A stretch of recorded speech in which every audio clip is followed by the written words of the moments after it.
Hello बच्चों, start कर रहे हैं। देखिए हम इस क्वेश्चन को, refrigeration helps in food preservation by, ये चार ऑप्शन दिए हैं। Killing the germs, reducing the rates of biochemical reactions, destroying enzyme action, decreasing the size of bacteria.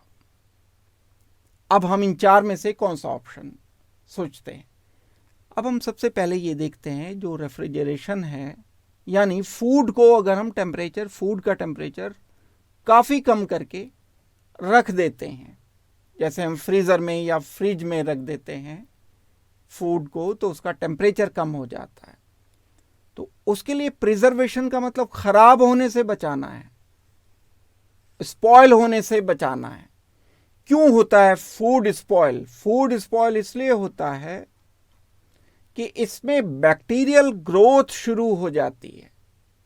Food में रख करके थोड़ी देर अगर हम उसे छोड़ देते हैं तो बैक्टीरिया ग्रोथ शुरू हो जाती है और ये फूड स्पॉयल हो जाता है। इसको रोक दें अगर हम बैक्टीरियल ग्रोथ को, तो स्पॉयल होने से बच जाएगा फूड।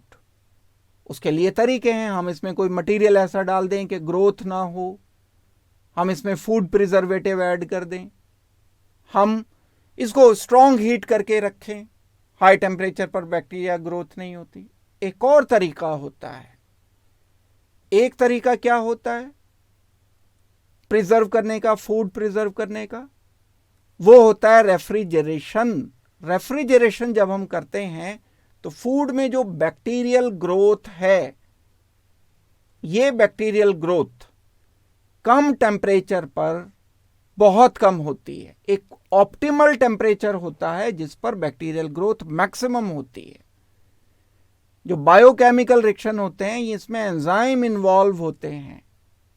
एंजाइम की एक्टिविटी एक पर्टिकुलर टेम्परेचर पर मैक्सिमम होती है, बहुत हाई टेम्परेचर पर बहुत कम हो जाती है, बहुत कम टेम्परेचर पर बहुत कम हो जाती है।